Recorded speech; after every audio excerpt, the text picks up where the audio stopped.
So that driver speed, you can see they're 122 miles an hour.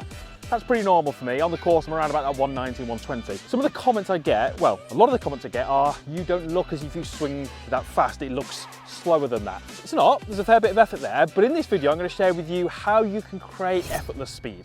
And there's a video that I'm gonna share with you in this video, which could be the most important one you've ever seen for creating speed in an efficient way. We're gonna come to that a little bit later. So let's start off by doing a little experiment. And let's say I'm trying to chip my ball 20 yards, but I make a backswing which is, let's say a foot in length. Well, in order for me to chip that ball 20 yards with that backswing, yeah, I can sort of do it, but you can see what I did. I went short and I had to kind of accelerate the club quickly and generate all that power in a short space of time. So did I have the right amount of speed and impact? Probably not far off. Did that feel smooth and effortless and under control? No, it felt rushed and over quick and aggressive and not in control. The exact same theory applies with your driver. There's lots of things that have to happen when you're looking to create speed, and one of those is time. If I want my club head to be traveling relatively quick down at impact, I've got to have that time to create that speed. So I want you to think about your lead arm and it moving around a clock face. This would be at 6 o'clock. This would be at 9 o'clock. And one of the traits that we know from the longer hitters is that they're able to get their arm closer to, let's say, 12 o'clock, which is that kind of vertical position. So that would be somewhere up here. Now, I know what you're thinking. You're thinking, Chris, my most flexible days are behind me. I'm sort of heading down the other way, and each year I'm getting less flexible. And I get that. I'm in that same boat. I'm nowhere near as flexible as I was. But most of you, and I know this from experience, can turn easier and more and freer than you probably currently are. Think of it this way. If you got me to stand, or if I got you to stand, I should say, in this position, golf posture, and just said, look behind you. You'd all make this turn and you'd all kind of look behind you, and you'd find that relatively easy. You wouldn't think about it. You wouldn't be thinking about your body parts and twisting them and turning them. You'd just turn behind you and there wouldn't be any tension through your body. We need to get some of that in your golf swing. Driver for many of you is going to be a club which is potentially one which could miss fairways and put you in some trouble. So we've been coached into this precision. Don't miss fairways. Let's control it. Let's keep the ball in play. And if we're looking to make a full turn, we can't be thinking about these precise movements. We have to be standing there and allowing our body to make this nice free turn like we just did in that little example, where the head is allowed to rotate and the hips are allowed to rotate and the knees are allowed to rotate. So think about a really simple concept when you're over the golf ball. Think about if there was an arrow in the middle of your back. It could be a T-peg or just something that points out away from you. As I take a setup, it points kind of directly behind me. I want you to feel very relaxed in your body, and I simply want you to get that arrow or T or whatever you're envisioning on your back to point at your target, which in this case is that green in the distance. So get that T or that arrow to point at that green in the distance. And you'll notice when I do that, just how much movement I've got through my knees and my hips and my legs. They're rotating and they're allowing my upper body to turn. You're going to see a video in a moment, and I'm hoping that for so many of you, this will be a real eureka moment. It's going to be something that can really make a huge difference going forwards in creating some more speed. But before we do that, I'd love you to get as involved as you can with these videos. I'd love you to just comment about what you think, about any questions you've got. I get back to as many people as I can, or also suggestions on videos that you'd like to film going forward. You can also send your swing to me, chris@chrisryangolf.com, and I'm going to feature some of those in future videos, so this tuition is really tailored to you. So this is a little bit of maths. The shortest distance between any 2 points is a straight line. Pretty basic, I think we'd all agree with that, okay? But that straight line isn't always the quickest route. So watch this video here. We've got three balls going from point 1 to point 2. One is a straight line, the other two are curved. That straight line is the shortest distance, but that ball does not win that race. It doesn't get to the end first.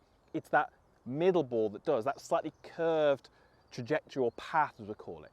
So a straight line is the shortest distance, but it's not always the fastest. What so many golfers do, and yeah, there's a good chance you're going to fall into this category if you don't hit the ball as far as you would like to, we make this beautiful backswing. We've just spoken about that. But the way that we get to the ball should not be a direct line. And that's where so many of you are going to be going wrong. And what we saw from that little diagram or that video was that that was the shortest distance. And that's why so many of you with driver will feel it's rushed. Doesn't feel like you've got the time to generate the speed. It kind of feels like you make your backswing and then, oh, it's all over and you got to the ball and it was all a bit of a blur. It's because you're taking that direct line, which is the shortest distance. That's not what the best players in the world do. They appreciate, probably fairly naturally rather than being coached into that, they appreciate that there's a more efficient way of creating speed and it's not a direct line. So what creates that direct line? Well, it's from the top, it's being a little bit too active with the shoulders. You can see when I move my shoulders first, the hands of the club get dragged in this direction. They're sort of heading towards the golf ball on that direct line. What do the best players do? Well, you'll see their club head going more down behind them before it moves into the back of the ball. Very similar to that sort of curved path that we saw in that video. So what does this do? Well, number one, it gives you that extra speed that we just showed you. It's a more efficient way of doing that. But have a look at what it does to your delivery as well. The more that I allow the hand and the club to move in this direction, I'm doing this slightly more exaggerated, it helps me hit more from the inside. I'd say that's probably going to be beneficial to the majority of you watching. And it also gets the club to go closer to the ground earlier.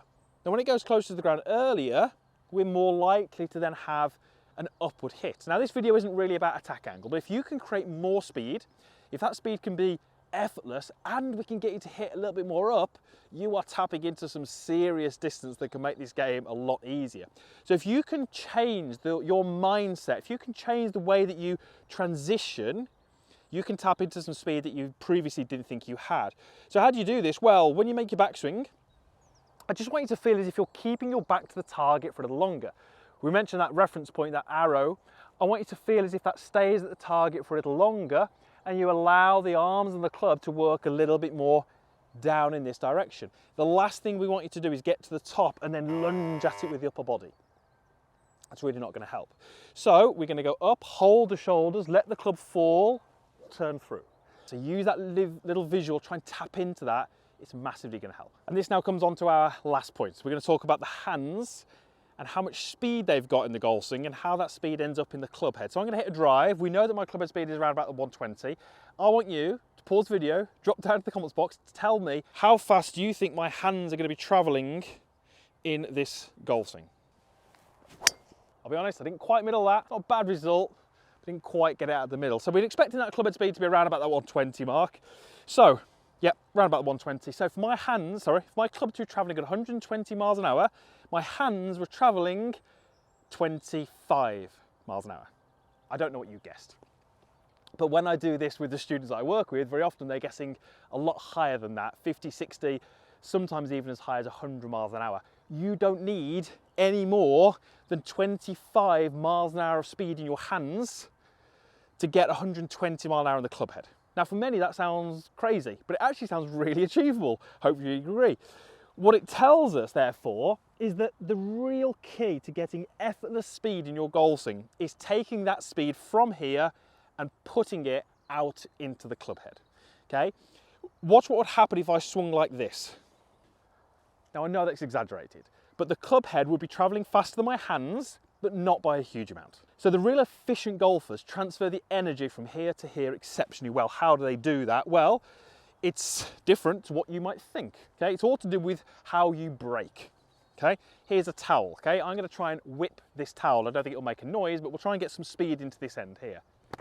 Okay, there's a little bit of noise there. Hopefully the mic picks that up, okay? So think about how fast my hand is traveling. Is that super important? It's definitely important. It's part of the equation. But what about if I did it this way, tried to get as much speed as I could into that towel? That doesn't feel as efficient. Yet I'm trying to move my hand as fast as I can. The speed that my hand is traveling is important, but it's not as important as how quickly I can stop it, how quickly I can slow it down, how quickly I can apply the brakes. If I apply the brakes aggressively, then the speed gets transferred out to the end of the towel. That happens in the golf swing, or I should say, it should happen in the golf swing. So when you have got the speed in your hands here, and it happens relatively early, you have to be very efficient at slowing everything down and getting that speed into the club head. Braking. Okay, so when we look at what your hips do, yes, they rotate, but they have to then brace. That left side has to straighten, it has to push away from the ground. This is really, really important, and we have to feel that the club head is getting released past the hands. Okay, it's no good if you rotate and you keep rotating, because there's nothing there to put the energy out into the club. So if you're someone who's trying to rotate as aggressive as you can, two things are going to happen. Number one, you're going to come over the top. And number two, if you keep turning, you're going to have super low speed down at impact with the club head, even though your hands might be traveling pretty quick. So here's what I'd love you to do. Take a grip on the golf club, pretty light, and you're just going to go back halfway, and you're going to feel as if you put some pressure into that lead side. So I'm really feeling I push into that lead side, and then when I feel like the pressure's there, I'm going to push back off the ground. So I'm going to feel like I push back off the ground, and I can just start to feel how, because my grip pressure is nice and light, the club wants to accelerate and catch up with my hands. Have a look at the best drivers of the golf ball in the world. Their club is pretty much in line with their hands. There are exceptions to the rule. John Rahm's a little different, DJ's a little different, but that's often due to the club face position. What they're not doing is they're not driving their body and they're not lagging the club behind, they're trying to catch it up with their hands. They're using the natural forces, and they are in here in that left side, bracing, slowing the arm down, so the club catches up and overtakes, okay?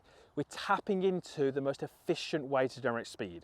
And when you do that, when you tap into the most efficient way, it feels effortless. It's not. There's plenty of effort going on, but the key thing is it will feel effortless to you. So I want you to practice club down and then braking with your body, letting that club really go past. And if you can do that, you'll be able to hit some much, much longer drives with more speed.